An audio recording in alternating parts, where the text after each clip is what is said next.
So good morning. On behalf of OEI, the Organization of Ibero-American States for Education, Science and Culture, I'm pleased to welcome all participants and partners to this webinar.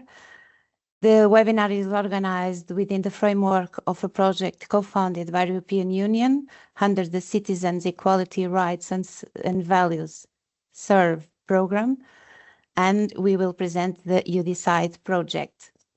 The purpose of this webinar is to present the project, outlining its objectives, methodological approach, and expected results, while fostering reflection and dialogue on youth participation and democratic engagement within the European context. The session is scheduled to last 1 hour and 30 minutes. It will begin with an overview of the project and its theory of change, followed by contributions focusing innovative approaches of youth participation and the main outcomes of Work Package 2 and 3, deliverables of the project. The webinar will conclude with a reflection session and closing remarks.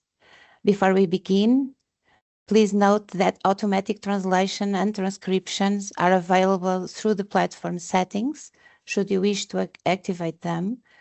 So on the top bar of the Teams app, go to Apps Plus and click on the 3 dots, select Languages and Voices, and turn on Live Captations.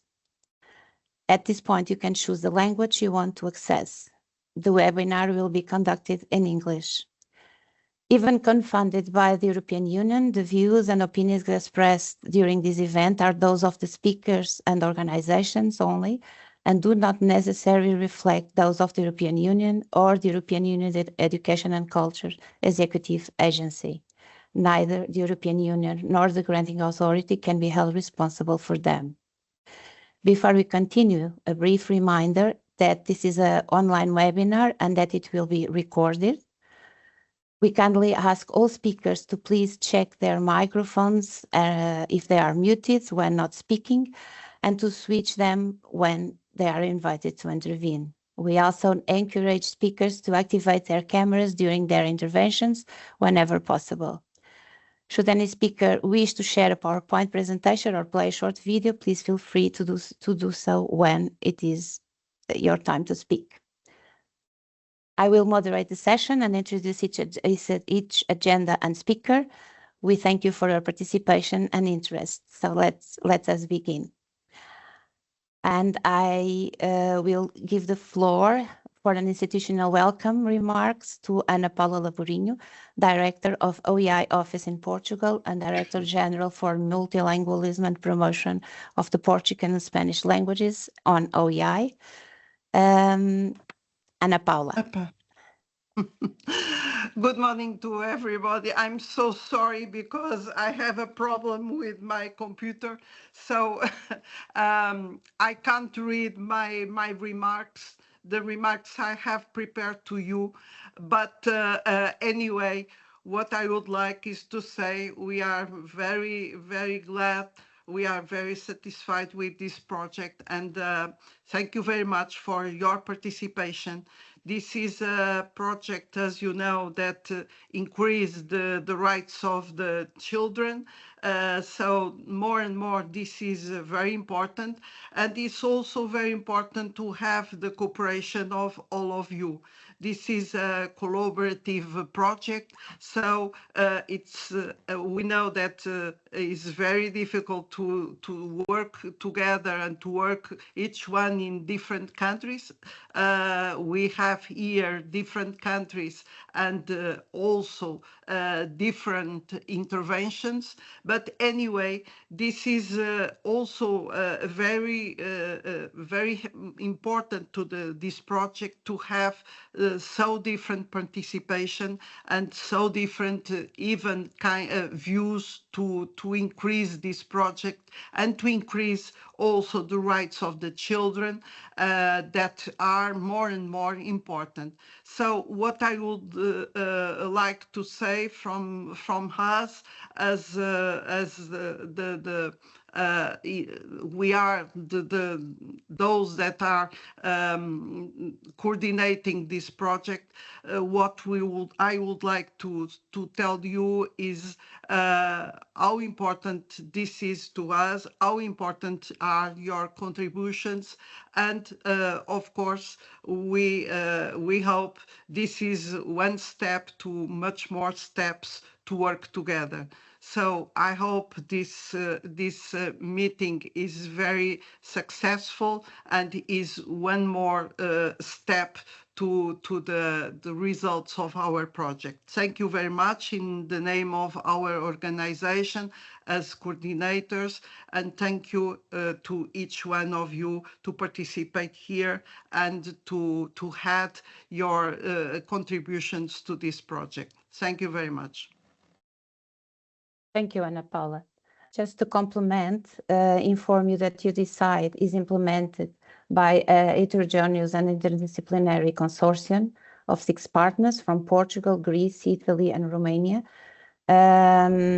strengthening the geographic reach of municipalities and European networks.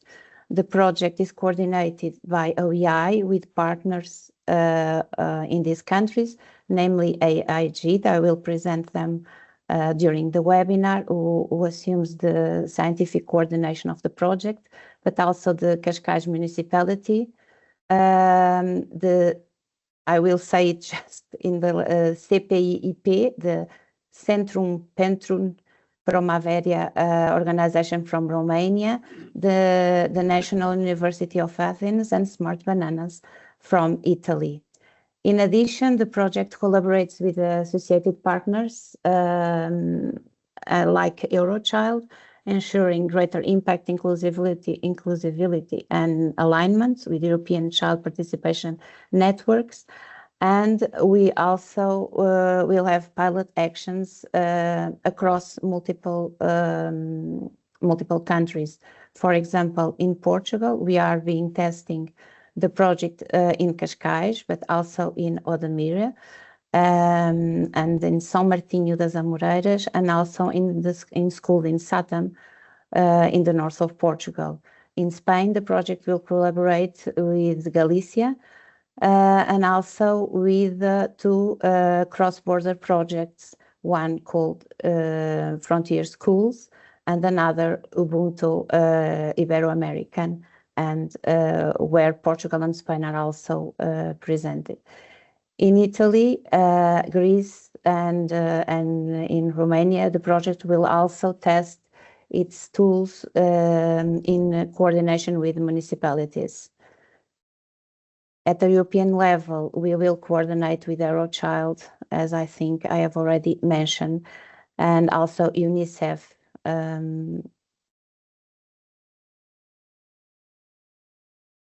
So we will move on to the overview of the project, its goals, and the theory of change. In this session, we aim to explore the foundations, objectives, and expected impact of UDecide project.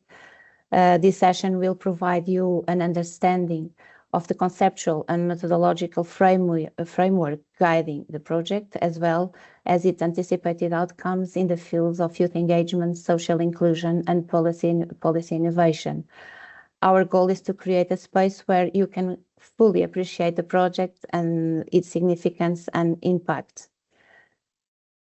It is my pleasure to introduce our speaker of this session, Dr. Joseph Cullen, the project scientific coordinator, and also affiliated with AGID, Associação Godinhela, Investigação e Desenvolvimento, a research and social development organization based in Miranda do Corvo in central Portugal. AGID has been actively participating and coordinating a wide array of national and European funded projects focusing on youth work, education and training, social inclusion, social innovation, and policy analysis. Before we dive to the presentation of Mr. Joseph Cullen, we will hear from a couple of young people themselves about what they wish to know about the project.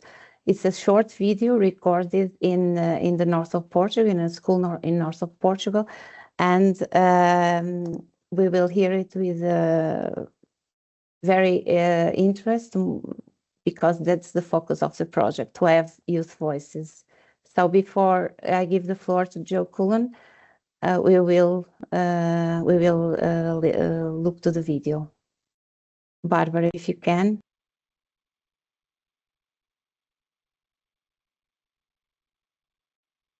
I would like to know if I can change things this after this project. Okay. I want to know if all young people can participate, not only some. I want to feel more confident to speak. I want to learn how to share my opinion. I would like to know if young people can really change things in this project. I want to know what will happen with our ideas. I want to know if adults will really listen to young people. I want to learn how to say what I think. I want help to build my future where I live.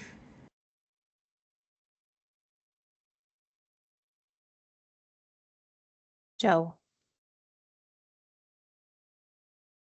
So now it's your turn to try to present us the project and answer all these interesting questions when you wish. All right, so as usual, I have to ask the question, can you see my screen? Yes, we can, Joe. Can you please pull it on full screen? Yeah. All right. Perfect. Are we ready? Yes. Right. Okay. Bon dia, everybody. So my name is Dr. Joe Cullen. I'm the Vice President of AGID, which, as Paula said earlier, is an association based in Portugal here. And we are working with OEI on the scientific coordination of the project.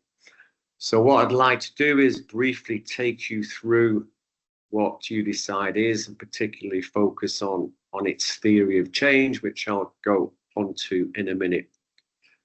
The idea comes from projects that we've done previously. We've spent a couple of decades at least working in the field of youth, young people, and developing projects, interventions, particularly to try to give them a voice in their future.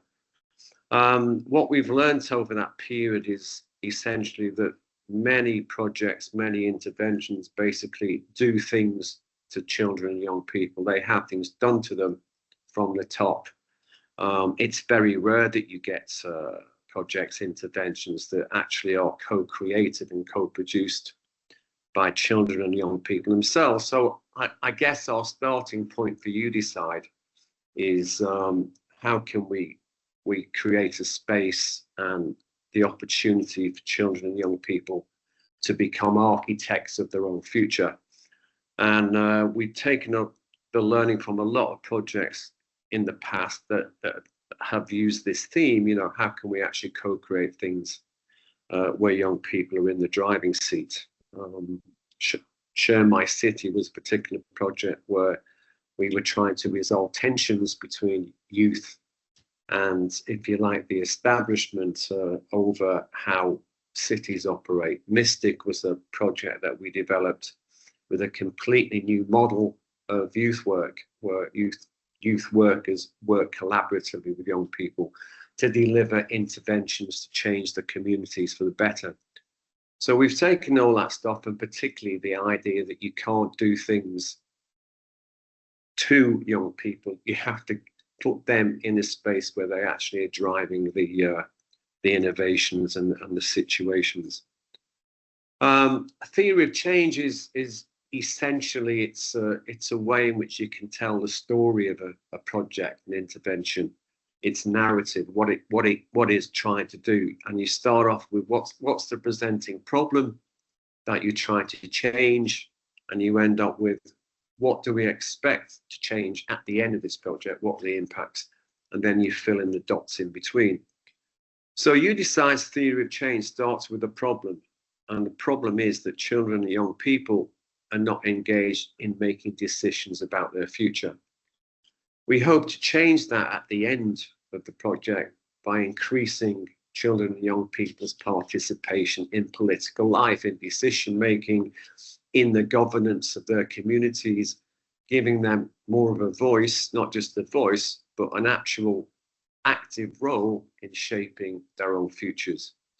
And how we do that is the steps that join the problem and the solution involve things like we build change programs, we improve the skills of young people to involve in participation in decision making. We also, in parallel, improve the skills of professionals working in municipalities at the local level, educators, people who work in the town halls, in the cameras, in municipalities. And the end point of the project aims to promote system change at the grassroots level within municipalities. So it's quite an ambitious objective and quite an ambitious impact. We hope in the end to change the culture of municipalities and institutions within municipalities at the local level, for example, schools, to make them more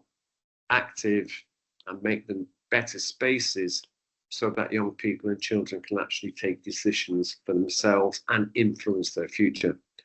So ultimately, our intention, our impact at the broader level is to make our democratic system in Europe more resilient by involving people in shaping their future. We operate with a model that's called design thinking in this project. Essentially, design thinking is a process, a methodology that puts children and young people at the heart of the process of creating innovation. We hope and try to give a voice, not just a voice to children and young people, but an active role to co-create solutions to the problem of not being able to participate. Design thinking goes along a 5-stage process. We start off with discovering what the landscape is of participation, what are the issues that we need to look at. We then move on to defining solutions to those issues. We create and develop tools, methods, programs to implement those solutions. We hope that the implementation of those solutions will change the outcomes of participating young people and municipalities. And eventually, at the end of the program, as I've said, we hope to create an impact by increasing children and young people's participation. So the fundamental focus of design thinking is participatory. Children and young people are active co-creators of their futures rather than passive recipients of stuff that's done to them from the top.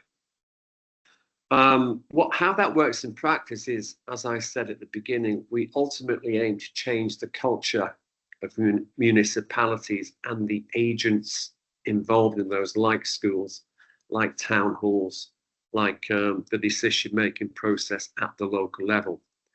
And we hope to do that through 5 interrelated programs. The first one is a child engagement program. We create the space for children and young people to test and explore what participation looks like. How does it feel to make decisions at the local level that affect your own life and the lives of your community? So that's the starting point of our first program. We then move on to capacity building. So we have 2 programs in UDecide that aim to provide spaces for young people and children and professionals to acquire the skills they need to participate in decision making. The third program we have is a knowledge exchange. It's a space that supports the exchange of ideas, experiences, and learning for all stakeholders involved in the project. And finally, the 5th program in this mix is our system change. So everything we do has the ultimate goal of changing the culture in municipalities at the local level. And I'm going to briefly go through each of those 5 interlocking and interrelated programs in turn. So the child engagement program is our starting point. Its objective, its main point is to get children and young people to test the waters of what participation, decision making actually feels like at the local level. And we do that through a number of tools, activities like interactive workshops. We work with tools such as how can you measure and map the social networks in your community? How can we create innovative ways in which we can improve participation at the local level? And it's intended to prepare the ground for the capacity building programs which follow, which provide the space for children and young people and professionals to acquire the skills they need to improve participation. So we have two capacity building programs, one for children and young people and the other for professionals. They both follow a similar model. They're based on micro-learning. So micro-learning is a way of providing short, if you like, bite-sized chunks of learning material to improve people's skills. And we use micro-learning because we know that people, and particularly young people and professionals, have only a limited amount of time and resources they can apply to learning new stuff. So the whole point of micro-learning is to provide chunks of learning that's easily digestible. And we do that through different modalities of learning, including an interactive game, which we'll talk about later. And similarly, professionals' capacity building is supported through this micro-learning approach and methodology. So the game, its purpose is to simulate situations, critical incidents, if you like, in participation, challenges that both young people and professionals will need to solve if they actually want to support our wider goal of increasing participation. The knowledge exchange program, as I said earlier, is a space, it's an online space primarily, in which we provide the opportunity for all of our stakeholders, professionals, children and young people, municipalities, educators, businesses, third sector organizations to work together, exchange their experiences of what is it like to work with participation, democratic processes at the local level. We provide resources within that space, for example, videos, learning material, forums in which people can exchange knowledge and add to the mix, add to what we know about how you can improve participation. And finally, we're moving towards changing the culture at the local level within municipalities and the actors that work within those municipalities. And what that brings into the frame is something called organizational resistance. It's a kind of fact of life that all organizations, all people, all systems, all cultures get stuck. And as a definition of stuckness here, a person, a family, or a wider social system enmeshed in a problem in persistent and repetitive ways, despite desire and effort to alter the situation. We know that agencies like schools, we know that agencies like political decision-making, actors at the local level, they would move slowly. Bureaucracies always move slowly, they're resistant to change. It's hard to get changes to structures that have been embedded and there for a long time. So we'll always be working against, if you like, the tide of organizational resistance. So one of the things we need to explore in this project is how we create conditions in which resistance can be overcome in educational establishments and in municipalities. Because, and I'm bringing stuff in now from organizational psychology, because organizations tend to be quite defensive. They're defenses against anxiety, the anxiety of change and the anxiety of innovation. And so we need in You Decide to try to mitigate against the natural tendency of organizations to be resistant to change. And that's why the final program, if you like, in our mix of the 5 programs that we have in You Decide is systems change. It's about action research. And the intention and the methodology and the approach that we have is all geared up by providing a space for young people to test what participation feels like, by delivering capacity building programs to improve skills in participation for young people and professionals. This all leads up to the end point of You Decide, which is how can we change the culture in institutions within municipalities at the local level to enable those systems to support the active participation of young people in decision making. So the action research is the endpoint. And to enable organizations within the system at the local level to change and to support and promote cultural change, you need to help them become more organizationally intelligent. So one of the fundamental objectives of our action research systems change program in You Decide is to support municipality schools to become organizationally intelligent. And to do that, we create what's called a holding environment. I don't know how many of you out there have any involvement or have any expertise or experience in child development, but we take the idea of the holding environment from child psychology, child development, and essentially it kind of mimics the transition that children have to go through from being dependent on their parents, particularly their mothers, to becoming autonomous.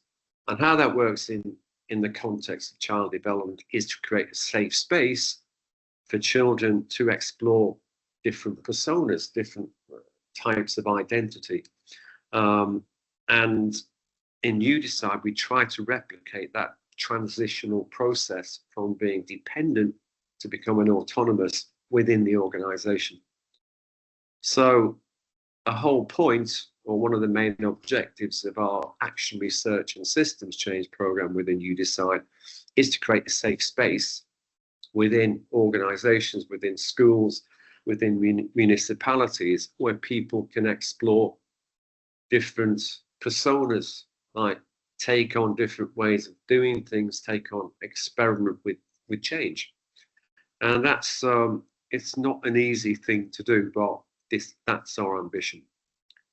So the expected results at the end of the project are, we hope to involve 500 children and young people in our capacity building and change programs in at least 6 municipalities in 5 countries.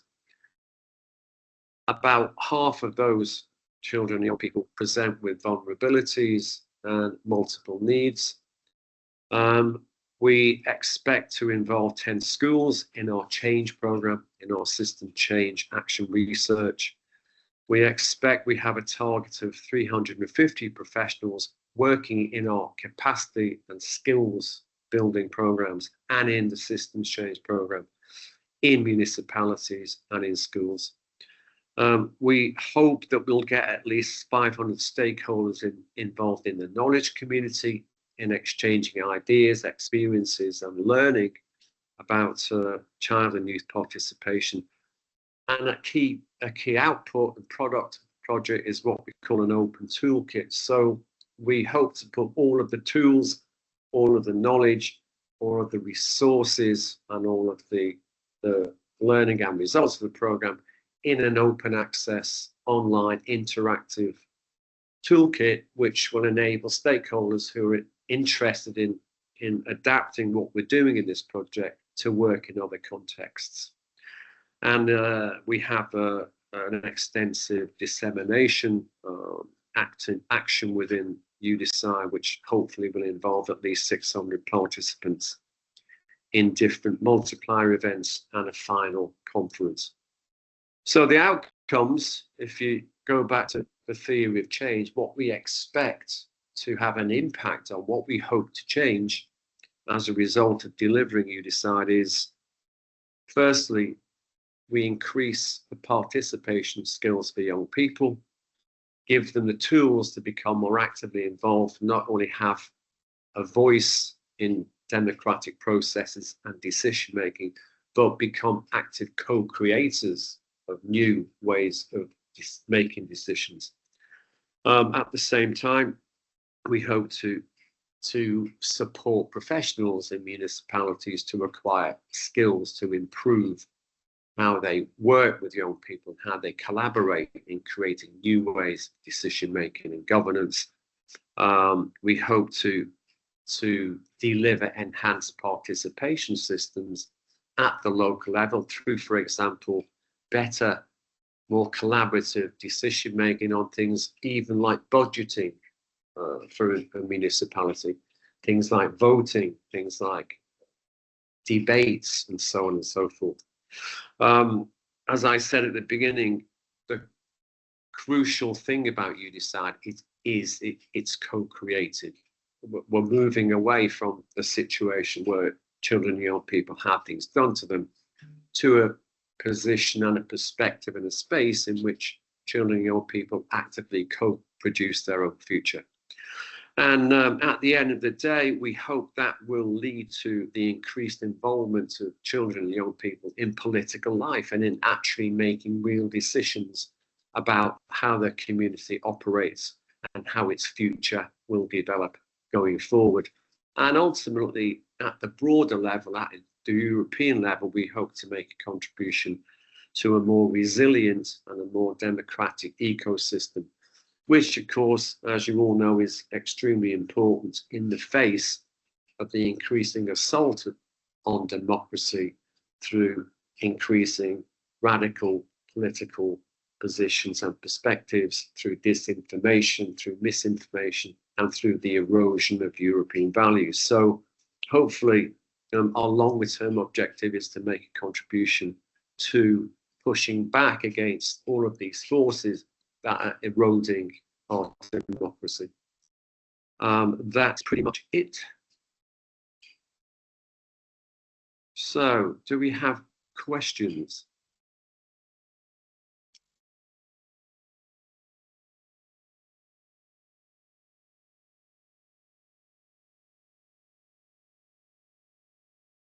If we have questions, you can dismute the microphone and put them. Joe is available and wishing. I don't have really a question. It was very clear. By the way, I'm Verónica Milagres from Rádio Miúdos.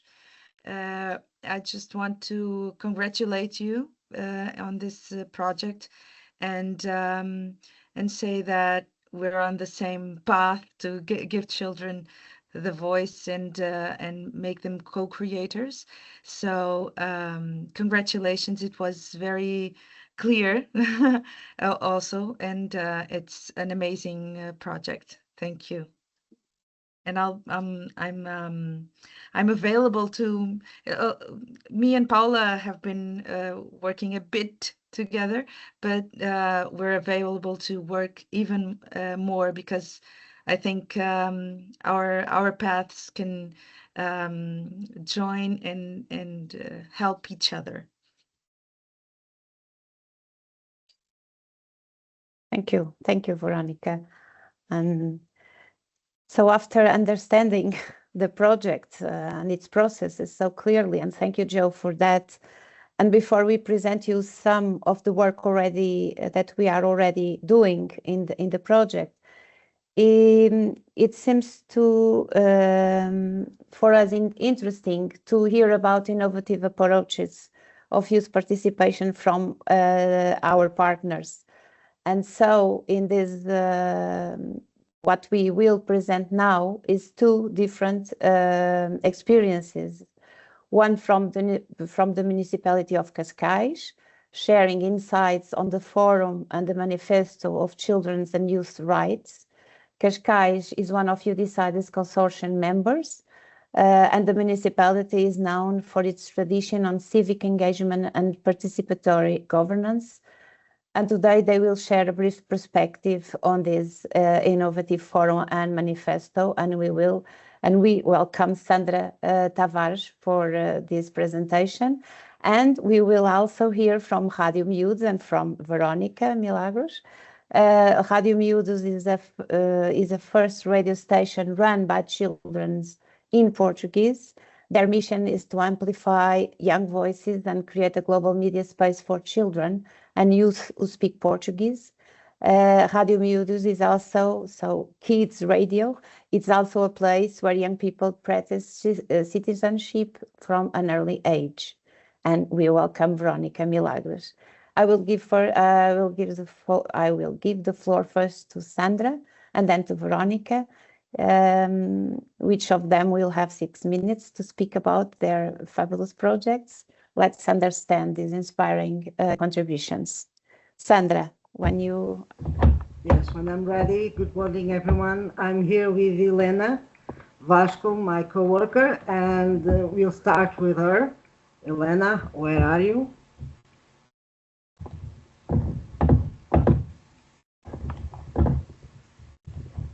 Okay, I'm here. So, good morning. It's a pleasure to be here at the first UDecide webinar. Today we'll show you the work that we are doing in Cascais to promote children's rights and how this links to our work to promote children participation.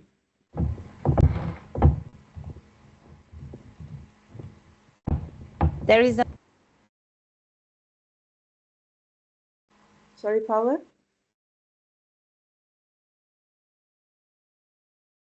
Can you hear me? Yes, Elena. The question is that we hear a sound, so we are trying to mute the micros. Okay. I don't know if it is yours. No. Well, in theory, it's not. Okay. So, may I proceed? Yes.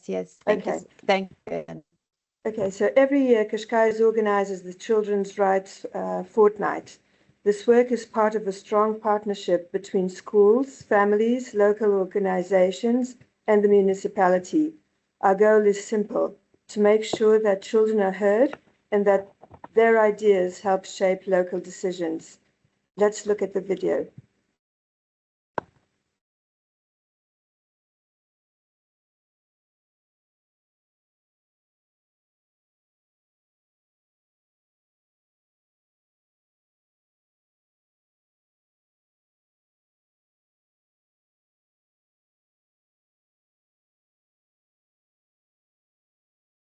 We cannot listen to it, Sandra. You have to share it with the sound on, please.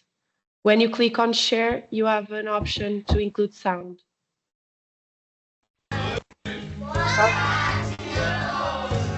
Yeah, perfect.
Sandra. Our local strategy for children's rights is carried out by the coordination mechanism, a team from different areas that works together to protect and promote children's rights across the municipality.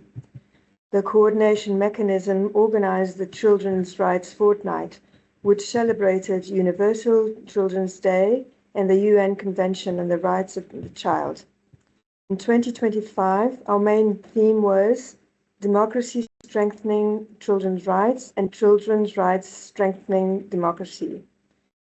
We focused on three simple ideas: inclusion and non-discrimination, children's participation, information, and digital safety.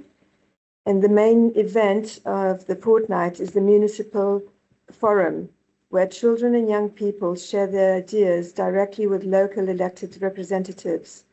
These ideas help build the Children's Rights Manifesto, and this year supports Qashqai's work for the European Capital of Democracy 2026. The forum is a real moment of participation. Children do not just listen. They speak, they question, and they take part in conversations with decision makers. It is a safe space for dialogue and a strong example of active citizenship.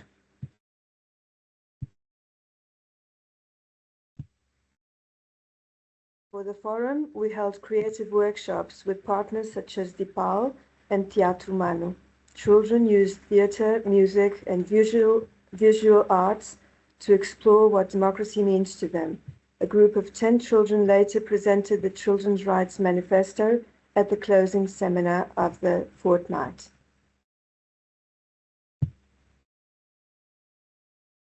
Few pictures, and now Sandra will continue the sharing of this presentation. Thank you, Sandra.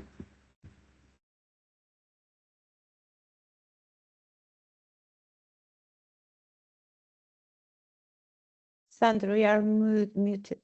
Okay. Yes, I heard. I'm sorry.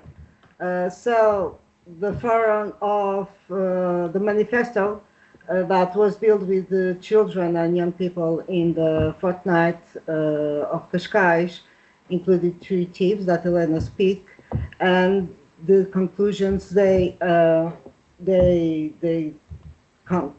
reached was that they were asking to the executive and they are telling us, the executive of Qashqai, that they need more sections on respect, empathy, and anti-bullying, quiet and safe spaces in school, specialized psychological support, and better support for children with disabilities or learning difficulties. For the democracy, citizenship, and the voice of children, they suggested the idea of idea clubs in schools and more activities where children can take part in decisions. A simple calendar showing participation opportunities in the municipality and clear feedback so children know what happens with their ideas. About this information, they highlighted the need for reliable news channels designed for young people and sections on digital safety and how to check information, support teams or a virtual police to help children stay safe online. These ideas show us that children and young people understand today's challenge and want to be a part of the solutions. For the closing seminar, this fortnight ended with a closing seminar. It was the moment where they shared the manifesto with the community, and we also work on the project Child Friendly City 2025-2028. Which confirms the municipality's commitment to placing children at the center of local decisions. And our belief is simple. When we protect children's rights, we are building a stronger and more democratic society. in the next months, we will present the manifesto to the municipal executive, discuss the ideas with municipal service so they can send us and give clear feedback to the children start implementing the proposals that are realistic and possible. And it's an ongoing process that depends on the collaboration and trust of all the executive and the service and all the children and young people, because every year we have different perspectives and different themes that children and young people works with the manifesto. It's the second manifesto we have. Last year we have one, and this year we have another for democracy and the capital of democracy 2020 in Cascais. Thank you so much. Thank you, Helena and Sandra, for this interesting presentation and process. We will hear from you now, Veronica. The floor is yours.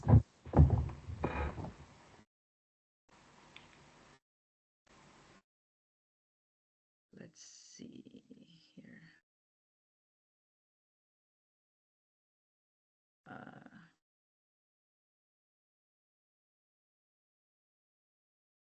Can you see the presentation? Yes. Good. I cannot see you. So if you have a question, please say it because I cannot see you. So Radio Miúdos, thank you for inviting us to present Radio Miúdos and our work, and thank you for Cascais to have presented their wonderful initiative also. Radio Miúdos is the first kids radio in Portuguese, and our aim is to give children a voice, and we're doing this for 10 years now. We have a new logo. I'm saying this because you'll see a video right after this, and it has the old logo still. But Radio Miúdos is the first radio in Portuguese made by kids. So they are the producers and the announcers of this radio that is 24/7 online. They do live radio shows from Monday to Friday from 2 p.m. to 7 p.m. And they come from all over the world, all over Portugal and all over the world. They just have to have an internet and speak Portuguese. So we have kids in Netherlands also, and in Angola, but we have kids also in Cascais and all over Portugal. I'm going to present. One other thing is that Radio Miúdos is based in a non-profit association, and we have in these 10 years over 1 million listeners registered, and every kid can participate wherever they are, being that they have internet. And this video is in Portuguese, but we have subtitles, so in English. So for those who don't understand Portuguese, please read the subtitles, and it has the old logo. So it's a brief video about Radio Miúdos. Can you hear? Está 24 horas online e pode ser ouvido em www.radiomiúdos.pt. Estamos a aprender, mas ainda falta aprender muito. As coisas que eu mais gosto de fazer na Rádio Miúdos são maluqueiras. Eu, por acaso, não tenho queixas a fazer ao nosso presidente. Agora, tirando as maluqueiras, também gostei muito de entrevistar os danos. Para além dos miúdos que fazem rádio connosco habitualmente no nosso estúdio, temos também correspondentes. Olá, sou Miguel Pavia, correspondente da Rádio Miúdos a México. Pode ser correspondente de qualquer parte do mundo. Não vai estar lá à espera. E eu nunca pensei que, através da Rádio Miúdos, pudesse entrevistar o Presidente da República. Gostei muito de estar aqui. Voltem muitas vezes.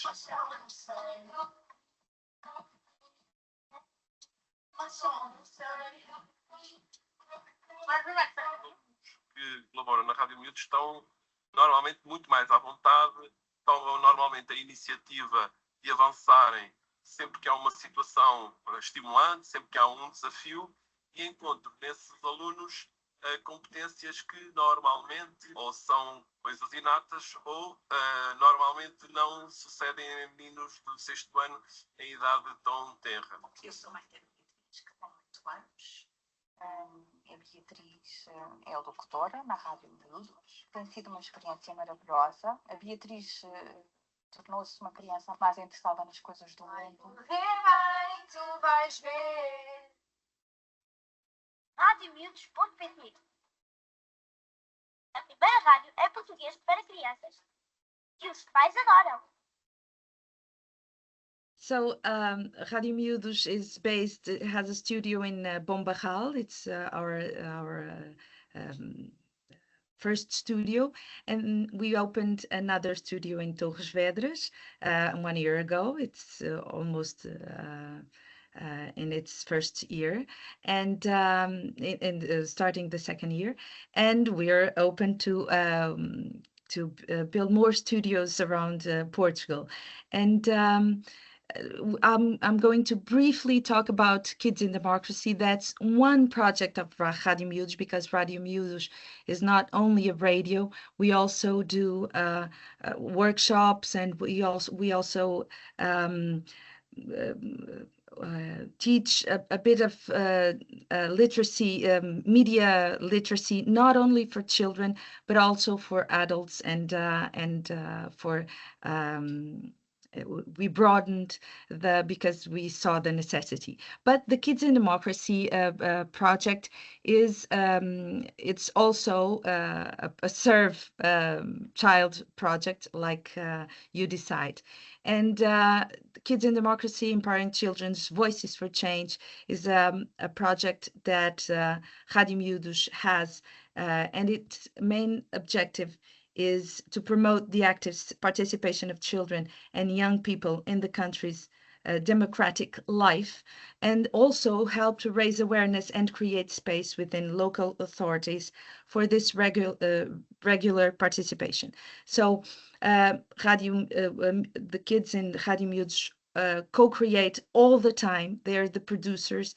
They decide what they are going to talk about, who they are going to interview, what themes they want to broaden and see and investigate and talk about. And now we broaden a little bit for them to have this, to help them to have this active participation. Our target audience for the Kids in Democracy, for the Radio Miúdos, is 7 to 18, but the Kids in Democracy target audience is for the young children and in lower and upper secondary education, so from 10 to 15 across the country. It's only in Portugal, I have to say. So the duration is 22 months from January, and it will be over in October next year. And our partners are Federação Minha Terra and the School Libraries Network, RBE, and also Radio Latina from Luxembourg. And it is funded by the European Union through Serve Child. The main activities, I'm being really brief, is the consultation. It has been from February to August, because we have also this aim to consult the children first. So we have a tournament. The main activity is a tournament, but before we had a consultation, and we consulted not only children but also some teachers and authorities, municipalities, to know about the participation of children's participation in the municipalities. Then we have a tournament, the Kids in Democracy tournament, that just started, and then we'll have dissemination and external evaluation. So first results in the consultation, we had 432 children and teenagers responding to our consultation from all over the country, 37 teachers and 47 municipal authorities. And in this consultation, what did we learn? That children mainly want to participate, but don't know how to participate in the municipalities. So it's not clear to them, to most of them, how to participate. It's not clear to them where to focus their attention in, for instance, in a site of the municipality to see how can they participate. And the municipalities, in the other hand, say that they have low participation from the kids. So we merged this together and thought of the first challenge for the kids in the tournament, and that was based on this consultation, that children would have to a 3-minute podcast to do, where they would have to look for what there is in their municipality for them to participate, and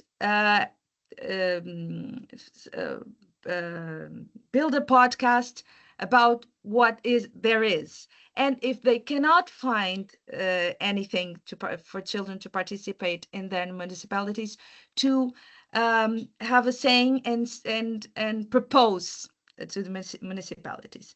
The tournament, the first phase, it was to respond to this challenge, and it ended the week before. That's why I was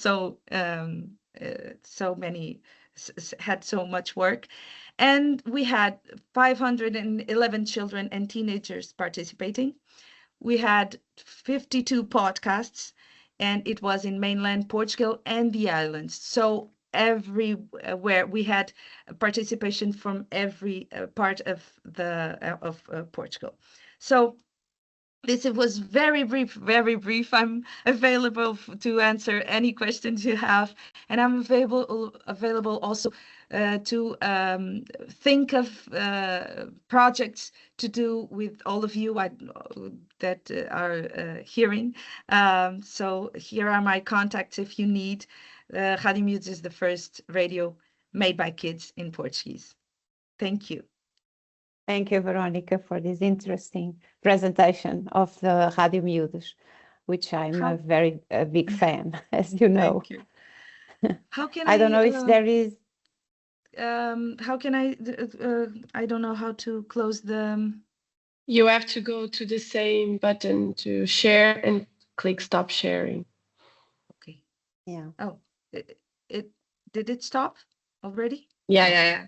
Thank you. Thank you. So we are now moving to the presentation of the program definition. We will have Joe, we have already met, and also Alex Urzulescu, with one of our partner colleagues. Alex is a researcher on CPIP, a non-governmental and non-profit organization based in Romania, who is also a member of UDecide Consortium. CPIP, to let you know, is focused on education and social development, championing lifelong learning and engaging communities to develop strategies that support continuous education across all ages, and has a work with diverse, multi-ethnic, multilingual and multicultural communities. Both Joe and Alex will guide us through the methodological key research findings and the co-design models that integrate youth perspectives into the project analysis. Alex couldn't be here with us, but he sent us a small video, which we will now see, and then I give the floor to Joe Coleman. Thank you. from CPIP, and I will present to you a short overview of the Work Package 2. Work Package 2 focused on defining the You Decide program through a dual research approach, combining evidence from existing practices with real-life experience of children and professionals. Work Package 2 brought together two complementary components. The first was a state-of-the-art analysis carried out through a structured good practice review. The second was an empirical qualitative strand implemented through life world analysis. This mixed method approach allowed us to connect what is already known to what is actually experienced on the ground. The Good Practice Review analyzed over 45 participation initiatives from 9 countries using a combination of rapid evidence assessment and a scientific realistic review. This helped us understand not only what works in child and youth participation, but also from whom, in which context and why, using the context mechanism outcome logic. In parallel, the life world analysis explored how participation is experienced and understood in practice.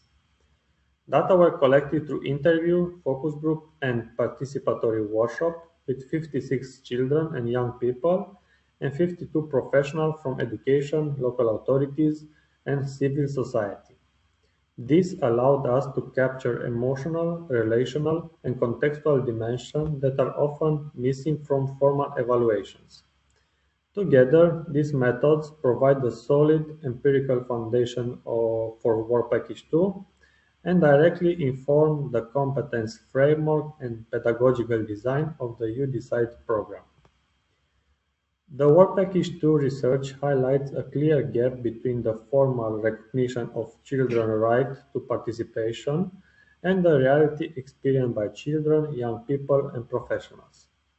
The Good Practice Review identified 5 main clusters of effective participation: capacity building and empowerment, participatory governance and mechanism, digital and hybrid tools, advocacy and awareness raising, and school-based participation framework.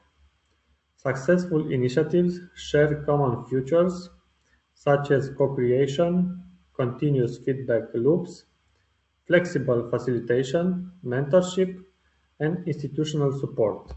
At the same time, important gaps remain. Participation is often short-term and project-based. Professional capacity is uneven. Evaluation of impact is limited. Digital inequalities persist, and younger children and vulnerable groups are still underrepresented.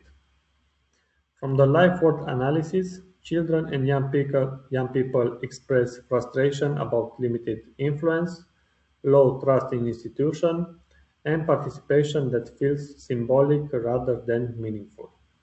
They want to be heard on issues such as education, well-being, the environment, safety, and social justice, but face barriers like limited civic education, lack of spaces, social pressures, and misinformation. Professionals, on the other hand, pointed that structural and cultural barriers, including limited training on children's rights and institutional resistance to sharing power. They highlighted the need for stronger competencies in facilitation, inclusive communication, digital and pedagogical skills, and children's rights. Overall, Work Package 2 showed that meaningful participation requires more than tools and formal structures. It depends on professional capacity, institutional commitment, and a shift toward genuine co-creation. Thank you so much.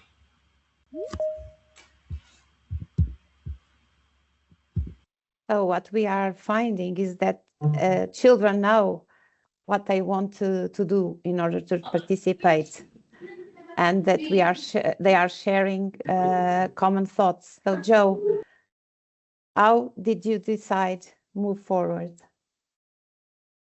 What you can add to what Alex Urzulescu just presented us. So the usual question, can you see it? Yeah, we can.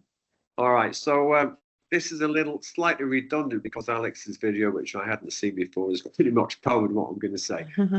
I'll briefly go through it. So I'm going to concentrate on the life world analysis aspect of the preliminary research that also included, as Alex has just said, a literature review of what are the key findings in the field. I started off my earlier presentation by emphasizing that what we're trying to do in UDecide is to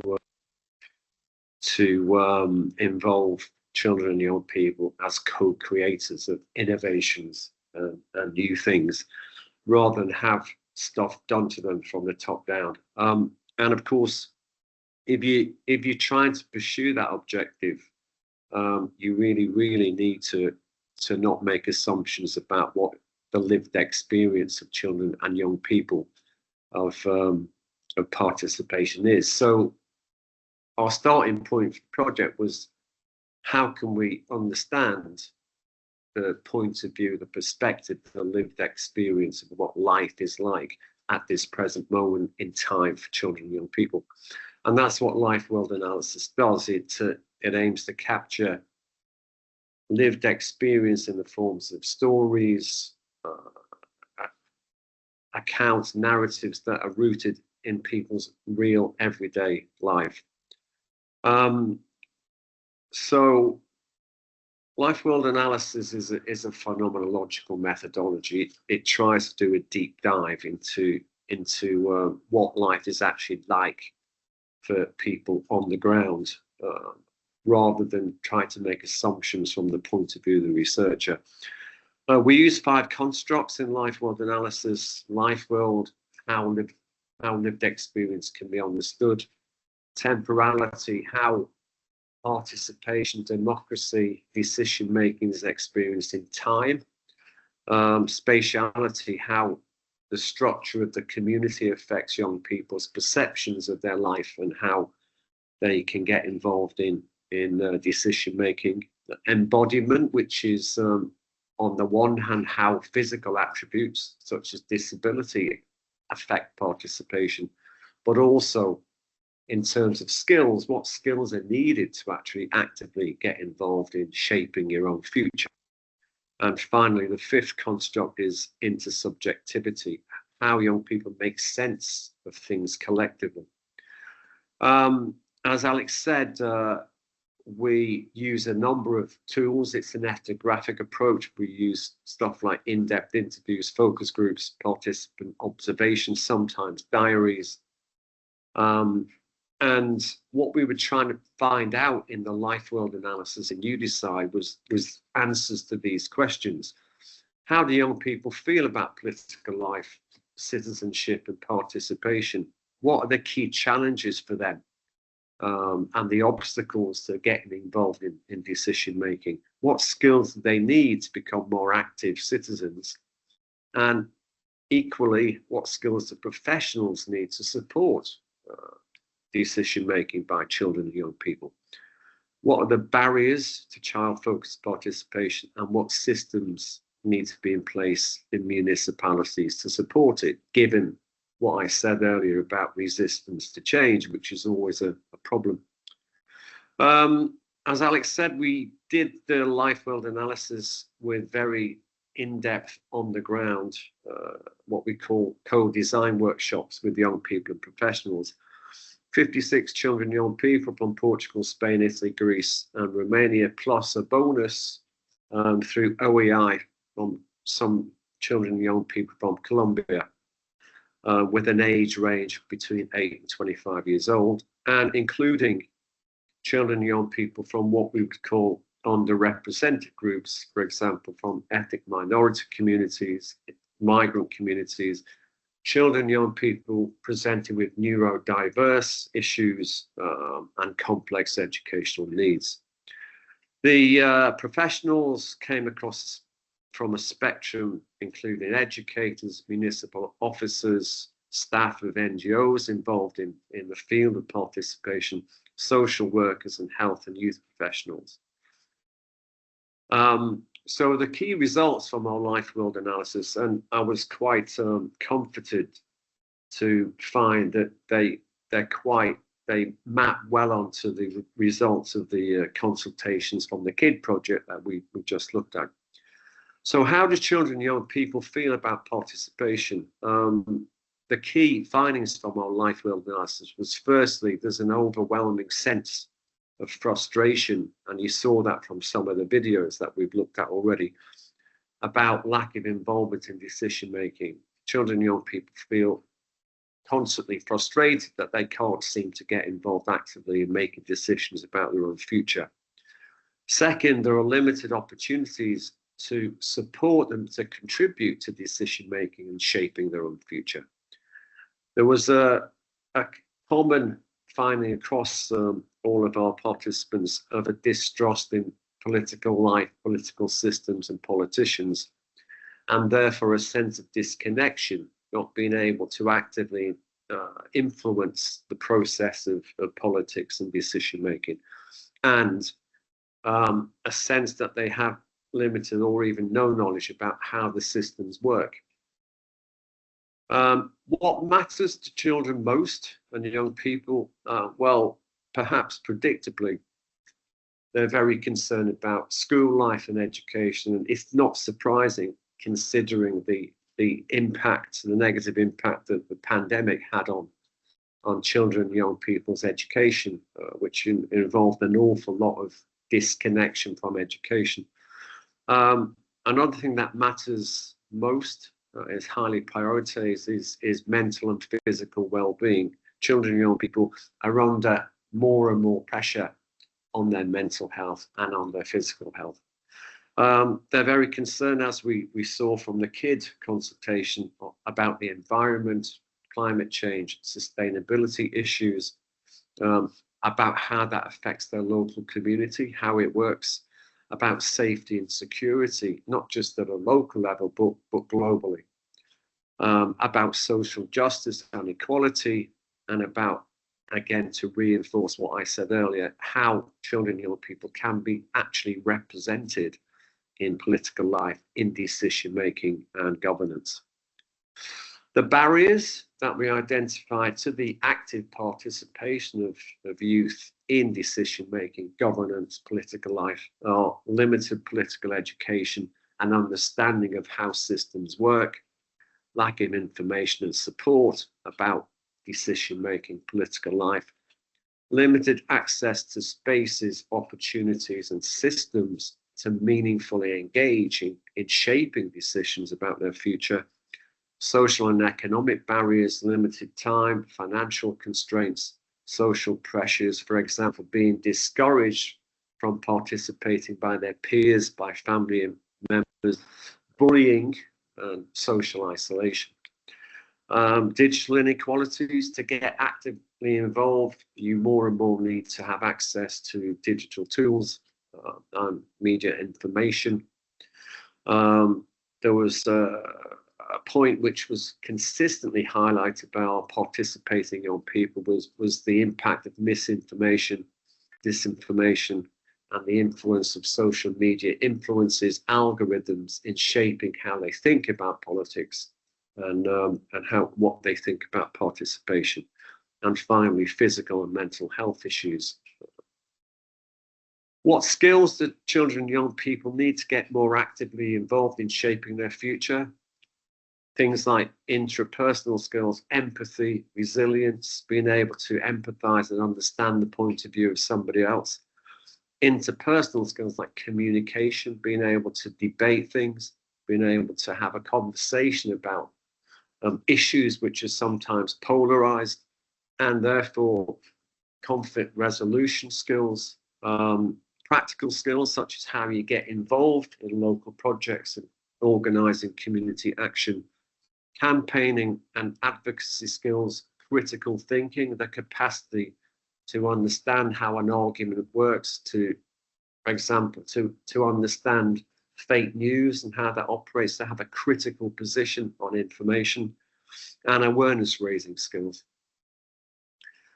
From the professional side, it was interesting that a lot of the views and perspectives of our young people coincided quite well and mapped well onto the perspectives of the professionals. So how professionals feel about the participation of young people in decision making, they reinforced what children and young people said, that they're not sufficiently heard in decision making. Their voices are often symbolically treated, tokenistic, or ignored entirely. Key thing is participation is shaped by context. So, for example, your ability as a young person to get actively involved at the school level in making decisions, in having your voice heard, depends an awful lot on the culture of that school and on the leadership and perspectives and of the school managers and teachers and so on. There's a lack of adult provided frameworks for participation, supporting young people, and therefore there's a need to promote a sense of agency for young people and providing structured spaces for their participation. What matters most to children and young people from the professional perspective are the same things that we saw from the young people themselves: mental health and emotional well-being, education quality and relevance, an active voice, and the co-creation of solutions to the issues around climate change and the environment, safety and protection from violence and bullying. And I said earlier, that's more and more in the frame because of the rise of radical extremism in political life, social justice, inclusion and representation, and economic opportunities. The barriers to the participation of children and young people in decision-making, political life and governance, as seen by professionals, are firstly, the lack of readiness on the part of adults. Many adults, including educators, municipal staff, policy makers and decision makers, lack awareness of children's rights, participation rights particularly, and how to operationalize it in practice. I said earlier, there's a sense that children and young people's involvement in decision making is tokenistic, symbolic. Consultations are often superficial, lack real effect and influence or continuity in the decision making process. I said earlier, one of the key things we're struggling with is institutional resistance. Educational establishments, schools, municipalities, the agencies of local government tend to be hierarchical. They tend to be adult-centered and adult-focused, and there's often resistance to giving power to children and young people. And another interesting conclusion from the professional point of view was cultural attitudes, and it reinforces this resistance to change, a legacy of authoritarian decision-making in some particular cultures. So what skills do professionals think they need to support better involvement and active shaping by children and young people in their futures at the local level? Firstly, knowledge and understanding in key areas like child rights, legal frameworks, participation methodologies, inclusion strategies, communication techniques, and examples of how you do it for real, what works in this field. Empathy, active listening, emotional intelligence to understand children's needs and their problems and challenges and fears and anxieties about the future. Intercultural and diversity awareness, trust building skills to actually build a relationship and collaborative sense of working with children and young people, skills in mediation and facilitation, and practical and technical skills, for example, in media and information literacy, in pedagogic, educational learning methods that support participation, and in using creative methods like drama, video making, and so on to get young people more actively engaged in decision making. So as I said, I was quite comforted by how, one, the perceptions and views of children and young people and professionals tend to closely map onto each other, and two, by the fact that our results resonate, are similar to the ones that we saw from the kid consultation. So that's me. Again, any questions?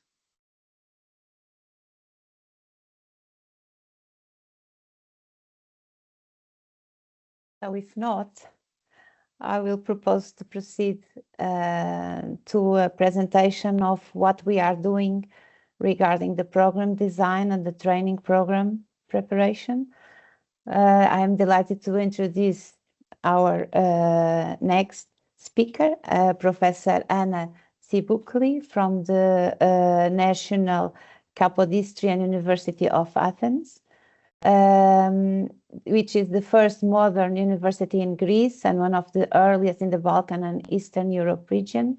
Today it serves tens of thousands of undergraduate, postgraduate and doctoral students, making it the Greece's largest public institution of higher education. Anna will be joined by contributions from Francesca Di Concetto from Smart Bananas, a cooperative enterprise dedicated to educational training and social innovation. Smart Bananas is specialized in participatory methodologies and collaborative learning to enhance knowledge, competencies, and social impact. Both Athens University and Smart Bananas are UDecide Consortium partners, and we are delighted to have you. Maybe John will also join for a final insight after the presentation of our program design and training program. And before that, we also have a small video with children from the north of Portugal with their perspectives of what a good game could be for them to participate. So if you can see the 1 minute video, and then Anna, we will give you the floor and hear you. Thank you.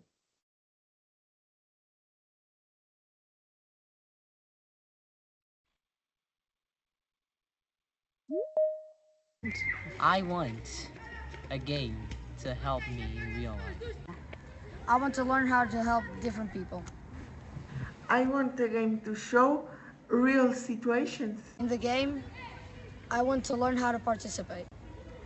We can separate two modes, a story mode and an online mode, which has other players. Other players? What kind of players? Would you like autistic player? Yeah, I pretty much like to simulate real life, like to become rich, work. Well, I mean, like in a real life simulator game, but like piloting planes. Mental conditions or. I like that. I like that. Yeah, for autism and other people have conditions that difficult. In the game, I would really like to see inclusion. No matter the gender of the person, or no matter where the person came from, nothing matters. I want to see people get included, no matter what. Anna. Thank you, Paula. First of all, Anna. I would really like to thank OEI and especially Ms. Paula Barros for giving me the opportunity to take part in this project, and Dr. Joe Cullen for including me in the consortium. This is the first time our university, National Kapodistrian University of Athens, works with you, and I do hope we're going to have some really good results. Now, as it was already explained, to our understanding at the School of Education, we think that this is a very challenging project with many dimensions that we have to take into consideration. The project, it is already explained that wishes to involve children and young people in decision making, especially at the local level. and in municipalities through a capacity building program for both children, young people, and educators. And this is very significant because most of the resistance actually comes from adults, these being either educators or municipality staff. The second important issue is that being in an era where we see the rise of extreme political parties, one has to be very careful involving children and young people in decision making because they can be used for the wrong decisions. They can be saved as they are still in the process of transition as personalities, and therefore we need to place a lot of emphasis on the concept of democracy. And this is something we try to do. I will show you a very brief example. Then, of course, the program will use blended learning, some online and face-to-face workshops, and we hope to, through games, to also help children be more involved. Now, starting with the online learning, we think it is very important, first of all, to focus on teachers, psychologists, social workers, other professionals who work in the school setting, and staff working in municipalities, as already from the good practices and from the life world analysis, it is very clear that most models are adult-centric, and there are many systemic barriers in promoting participation. You already know what is a target group, is children between 12 to 18 years old, and also allied professionals in school settings. And we hope that at the end of the day, at least 500 children in 6 municipalities and in 5 countries, 50% of them from socially vulnerable groups, and 10 schools and 350 professionals will actually use this program. Now, the program is based on 2 frameworks. One relates to children and young people and how they understand civic participation and how they can be empowered to develop collaboration skills, participation skills, and also their social skills, life skills, as we also call them.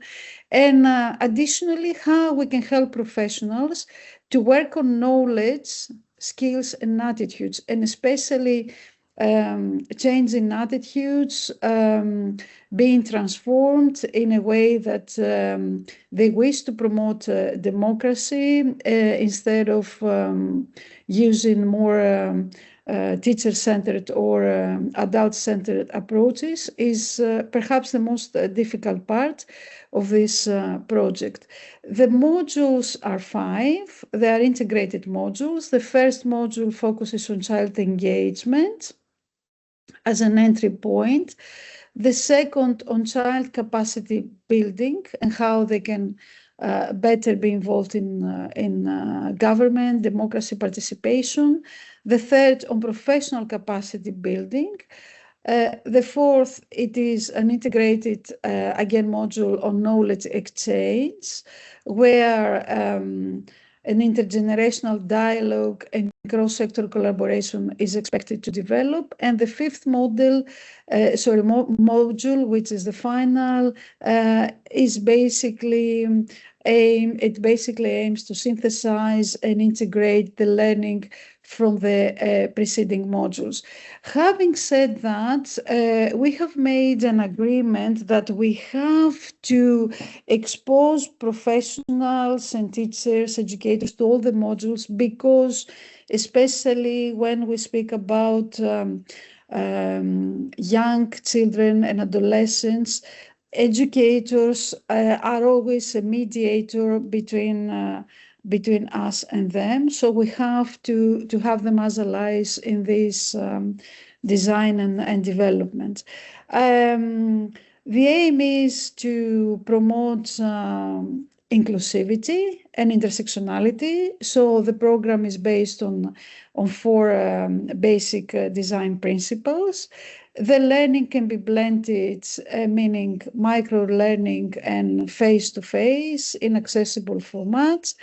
We hope to co-create some of the material together with the target groups, and of course to use games and micro-learning for making this possible. The design is already explained, so we started from this diagnosis from the good practices and the live world.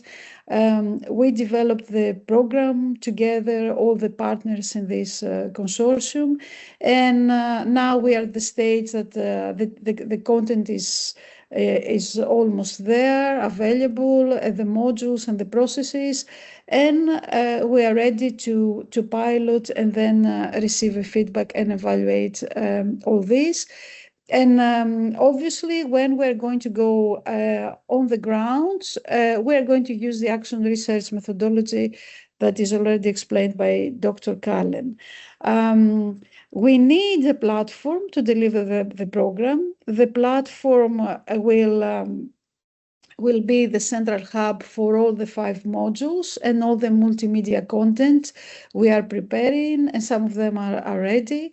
And it is going to be also a virtual space for creating stories and for exchanging in a forum ideas, and also a space where the games will be available.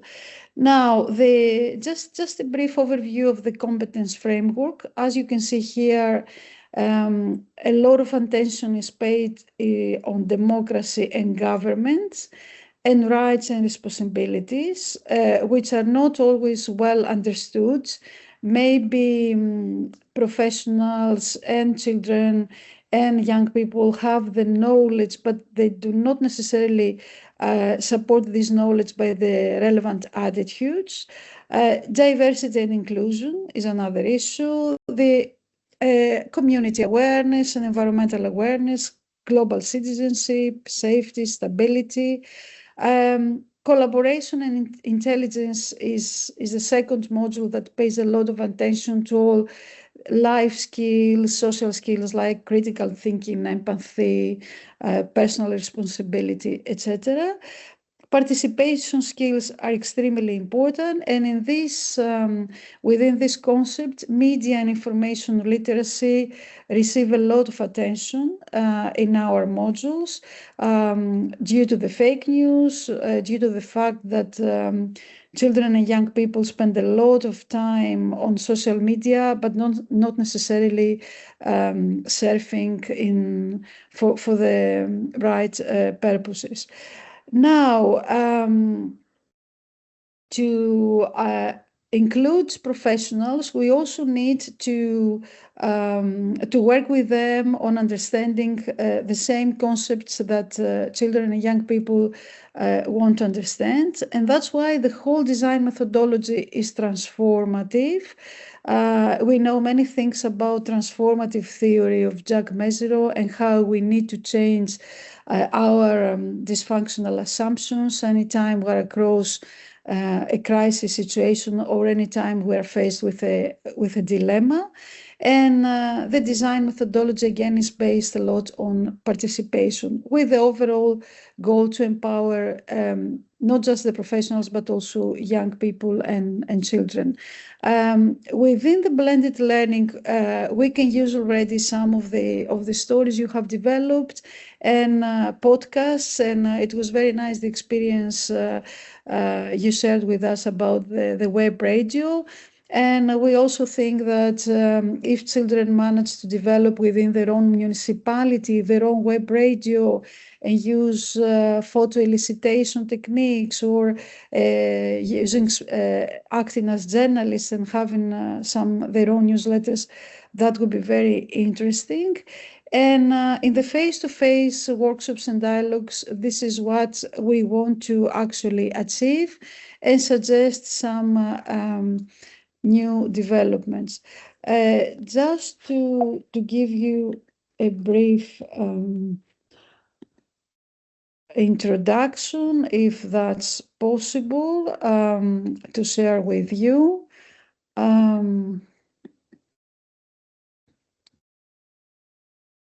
Okay.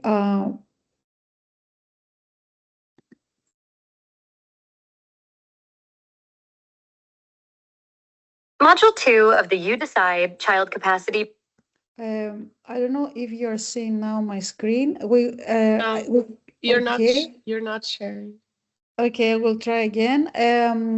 I cannot, right now we have developed the modules with a lot of materials and content. In every module, we have incorporated some videos. I will just try to give you a very brief presentation from a video we used, in this case, AI, but just to capture what the module is about. Module 2 of the You Decide Child Capacity Building Project empowers children and young people to participate in civic decision-making. This module focuses on practical skills for democracy, government, law, justice, and global citizenship. Children learn to express opinions, collaborate, and engage in dialogue, both online and offline. The module introduces coping strategies for resilience and adaptability, while strengthening digital literacy and critical thinking. By the end, participants can explain how their country is governed and use digital tools to join decision-making forums. Democracy means power of the people. As Winston Churchill said, democracy is the worst form of government except for all those other forms that have been tried from time to time. Children are encouraged to participate in school councils, local parliaments, and community forums, ensuring their voices are heard on issues like human rights, climate change, and equality. Children discover their rights and responsibilities, supported by organizations like the European Network of Young Advisors, or ENYA. Schools promote diversity, inclusion, and non-discrimination, helping every child feel accepted regardless of background or ability. Young people explore global issues, from migration to environmental challenges. Activities like photo hunts and youth-led broadcasts empower them to identify problems and propose solutions, building a foundation for lifelong civic engagement. So this is basically the idea of the modules that we are preparing, and we hope to be able to test and, of course, then be able to make necessary changes to make it more adaptable according to the local needs. Thank you for your time. Thank you, Dr. Hannah, for the presentation. We are hoping now to have a small contribution from Francesca. Francesca, we are willing to hear you. Thank you. I'm just going to share with you. Can you hear me? Yes. Okay. I'm just going to share with you some thoughts regarding the part I'm in charge. I'm in charge of developing the training modules for professionals on capacity building and knowledge exchange. And I think one of the interesting aspects of this project is that it works in parallel on the two realities which emerged from the research phase.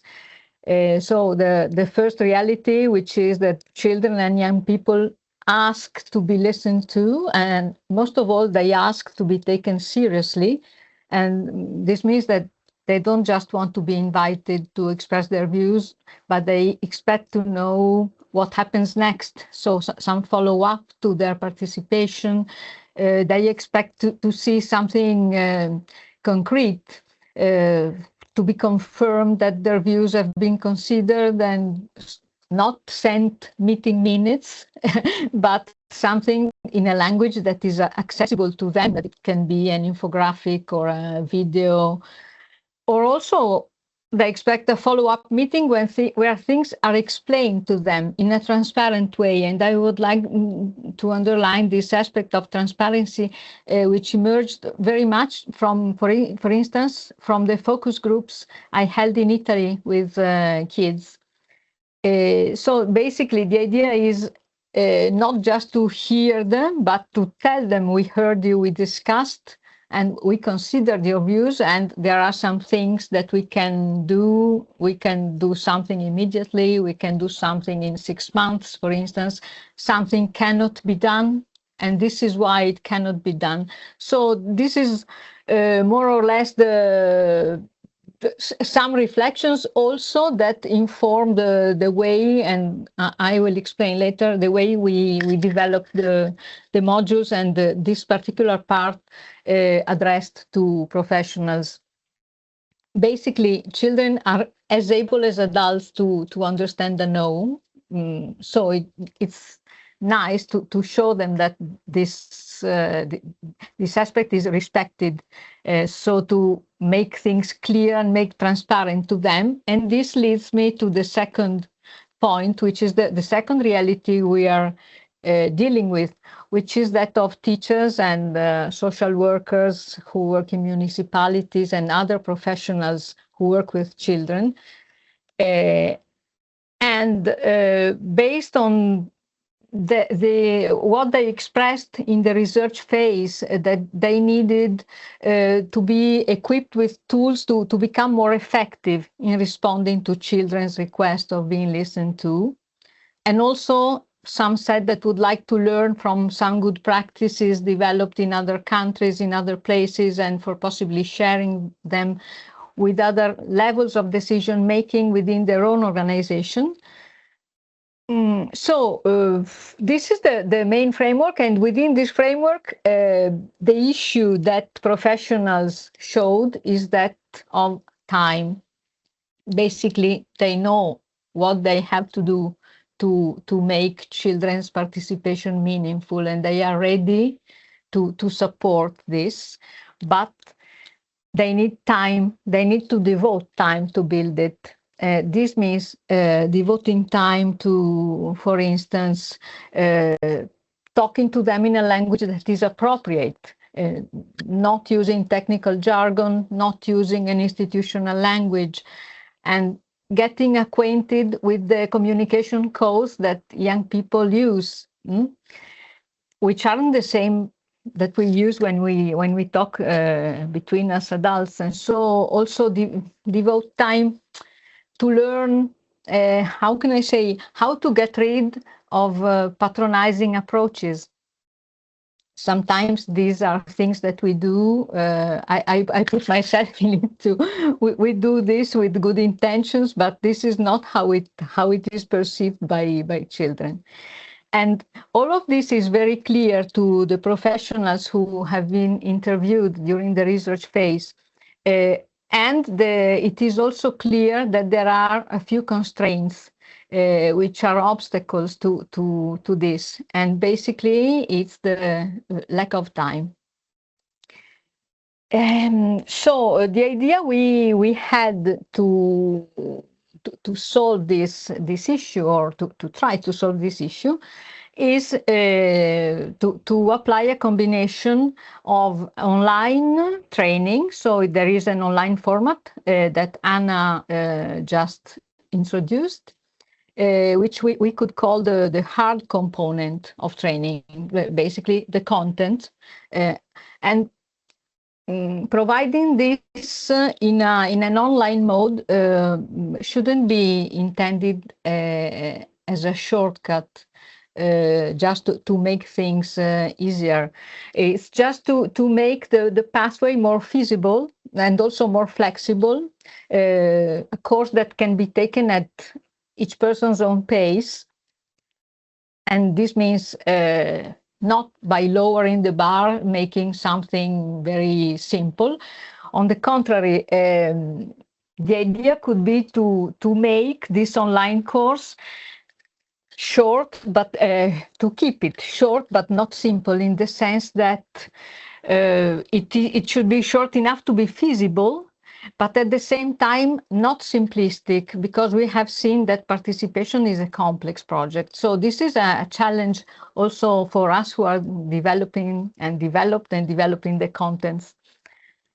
And the online program, which Anna presented, is not a standalone program, but comes with the soft component, which is the in-person sessions that will be developed in each country. And in these sessions, people can work together on real cases and can adapt the methods they learn to their context, and also co-create participation programs and initiatives at local level.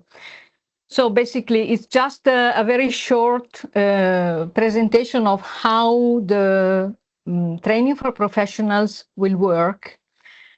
And so we try to keep it as practical as possible to support professionals with training that fits the time that they actually have.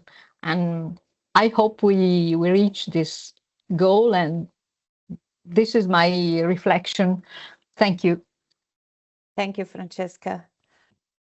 Joe, we predicted you to have also some brief contributions, so I give you the floor. And I ask you for 3 minutes contribution. Yeah, so I think my emphasis is this project will stand or fail on its ability and capacity to change things. And as Francesca said, to deliver real things that children and young people have an active involvement in shaping and creating themselves. So for me, the important aspect of you decide is will it make a difference? And so all of the stuff, for example, in the engagement program that we're going to operate with children and young people to get them to begin to explore what it feels like to make decisions, through to the more, if you like, formal skills development programs which are delivered online and through face-to-face means. The knowledge space, which opens out the project to a broader spectrum of stakeholders.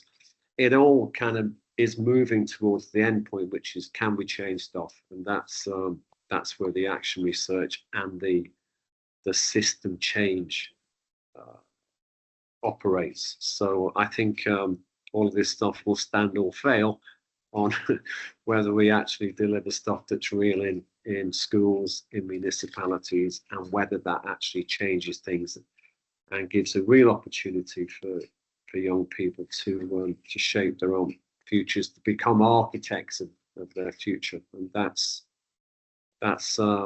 really the test for you decide. Thank you, Joe. Thank you, Anna, Francesca, and Joe, for this very moving presentation.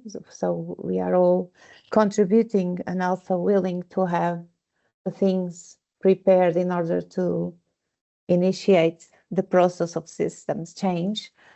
And we are now reaching the final session of our webinar, where we are willing to have and explore young people's expectations and perspectives in life, with a live voice, with the main concerns and recommendations that we have talked during this morning. So to guide us through this, we have Lucas Leardin, a mentor of Teach Portugal program. Teach Portugal is a program that implements leadership development programs in public schools in underprivileged communities. And Lucas is one of the mentors of Teach Portugal. He is also plays also an important role in You Decide, being part of the OEI team, of advisory OEI team. And we hope to hear from Lucas its critical perspective. And before Lucas, we are passing a last video from the kids in Sátão about what they will do when they participate.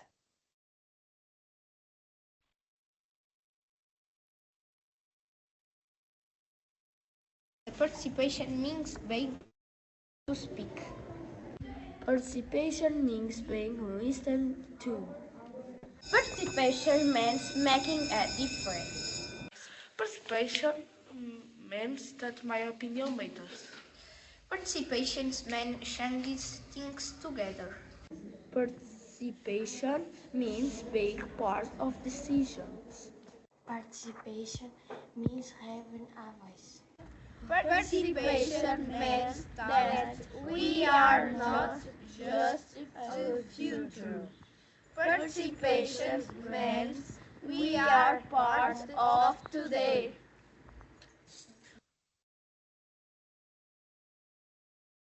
Lucas. Hello, good morning for everyone. I'm Lucas. Thank you, Paula, for presenting me. And the kids that you saw are kids from my school that I work every day. They also did a podcast for Radio Miúdos, so it's funny how things mix and people get to know each other and work together. I love that. So I will not be using a presentation. I will just talk about some things. I think a lot of things people from all the people that said already talk about it. But I think one very important thing is how we can put young people at the center. When we talk about participation, I think the first question is not what we want young people to do, but what young people are already trying to tell us. So I'm talking from my space of two important documents. I read the deliverables, I read the game design document, and my role today is this space between listening in action and what I already heard from young people, what they want to express, and how we can design in their name. So what young people are looking for, Joseph already talked about a lot about that, but I will separate in three key messages. Young people want meaning, not just information. So young people are not asking for more explanations a lot of times. They are asking for spaces where their experiences matter. So for the experience to matter, they want to test ideas, they want to make choices, they want to learn by doing, and they want to be allowed to make mistakes. So we need to have an alert here, because projects that only explain tend to push young people away. And projects that invite experience tend to bring them closer. So a lot of the kids that I talked, they need the participation to feel lived, to feel real, like it's something that would happen in their life and not something narrated or too invented. Young people want real participation, not symbolic participation. They have a lot of fatigues that we adults also have, but young people are also dealing with things like consultations that do not lead to change. This happens a lot at my school. They say like, oh, we already talked about that 5 times, but they never did nothing. So, and they don't know also that they can talk to another person or a superior of that person, or who can help them with the problems that they have on the day-to-day basis. Most of the activities and schools, the participation that is promised to the kids, it's not visible. They don't feel like other people saw or recognize their work, and institutional language that feels distance. This happens a lot. What young people are asking is visible impact, clear feedback. They really like feedback. It's when you give them tools to give a good feedback and receive feedback. They are very good on that, and they always, my students make make me a question every time that I invite them to a project now. After the project, that they ask me what changed because we were involved. So they want to know what their actions or what they were invited, what they can do. So without those things, participation can lose credibility. Young people also need to feel safe to participate. And safety means emotional safety, cultural safety, and identity safety. And this leads to a very important reminder. Inclusion, it's not only about access, it's about belonging. And this also goes to, I had a question to Joseph that I didn't do on his first presentation, because one of the numbers that he presented was 50% of the kids participating must be living on the margins or have some kind of special condition. And I want to know how can we make sure, because digital places are not neutral places, and how can we make sure that we have this percentage of young people participating in the project. So this is inclusion does not help it by default. If it's not designed, it does not help. We have a lot of risks on the modern day.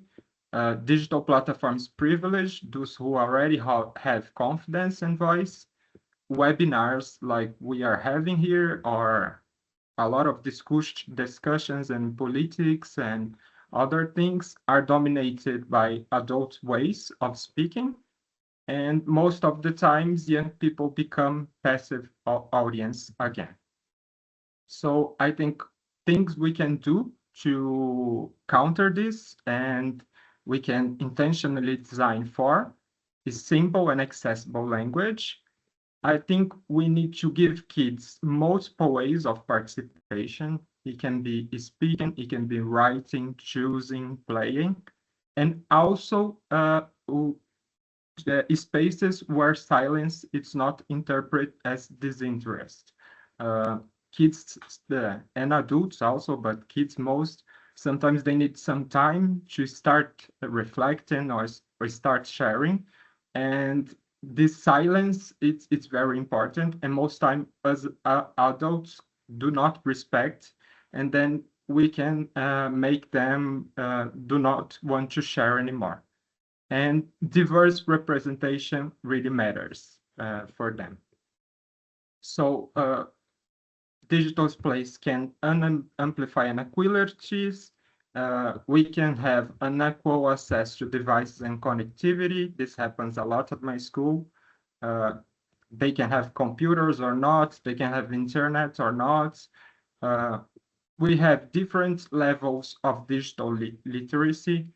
I didn't put subtitles on the videos. I know some of my kids have a very strong accent, but this was also for us as an exercise to think that we are producing this to kids, and kids most times don't have skills of language or skills of communications. So always think about that. They have fear of exposure in online public spaces. So how can we make them feel safe on this public space, online public space? And lack of accessibility. It can be cognitive and motor. Presence alone does not guarantee participation. Being physically present does not automatically mean being included. So on the face-to-face participatory, Ana and Francesca already talk about that, but short and well-paced activities, careful facilitation, it's important, the adult as a facilitator of the situation, and we need formation to that, to only help the kids through the process, and we need clear rules of listening and respect. Why do I say that? Because without care, participation can quickly turn into exposure. and exposure, it's the opposite of safety. So to finish this all, how can we create the bridges from the principles of already the you decide with the dynamics that we are creating?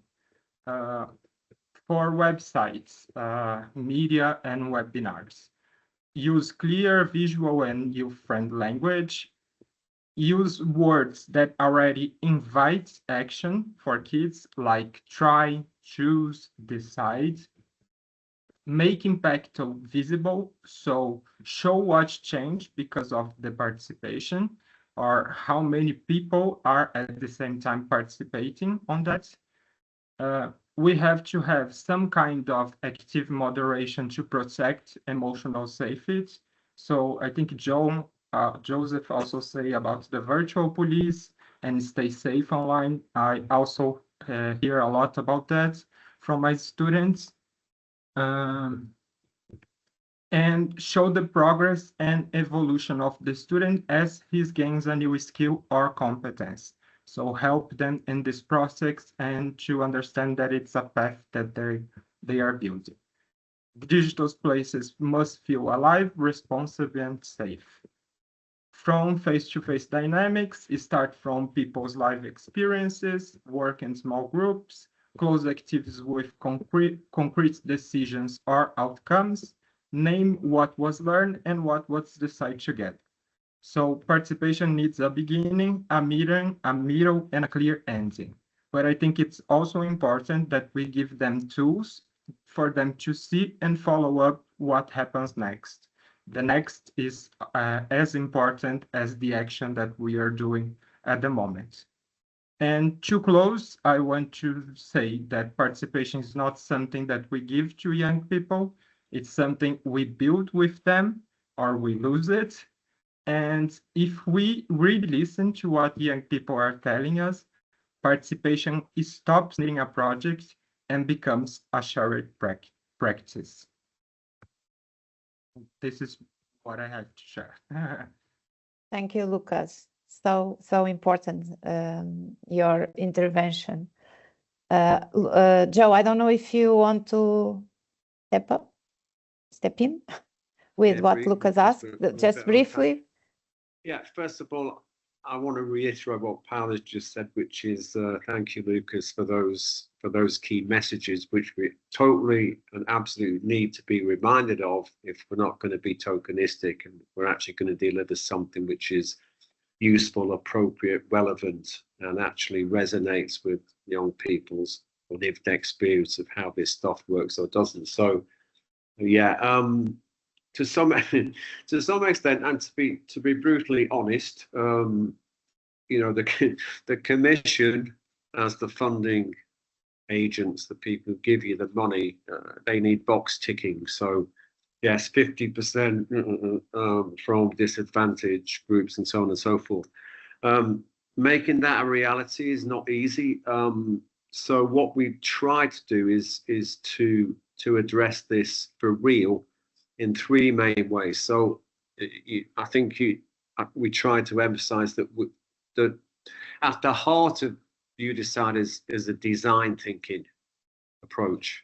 And if it works, then it's fundamentally about actively engaging young people in the process for co-producing the stuff that we're going to produce.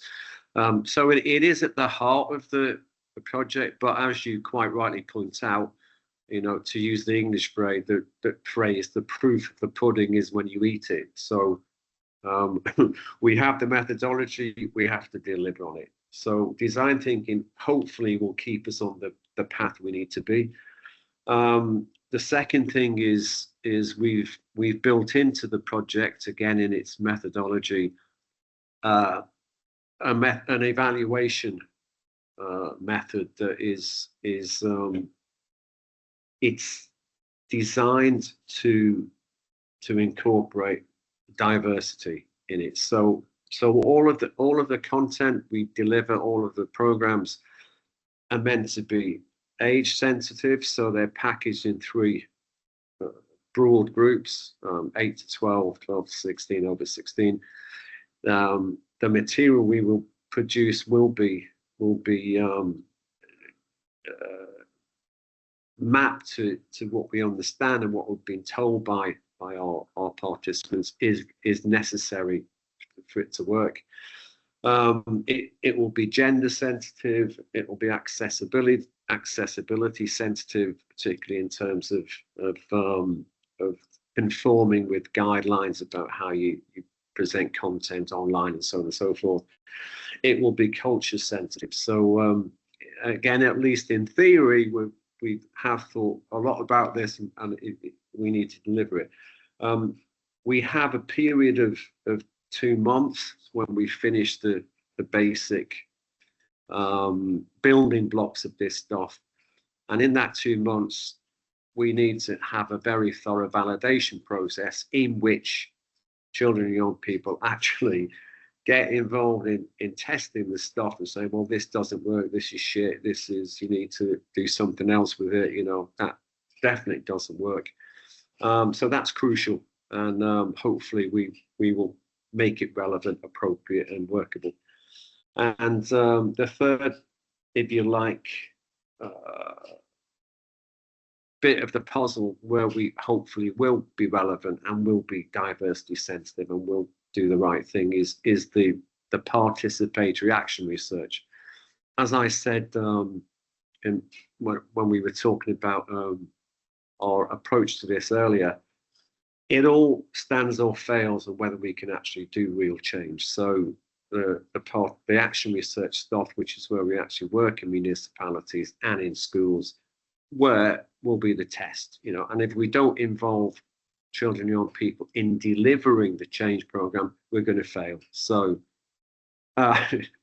so it's all there in principle, you know. We need to make it happen is I guess my position.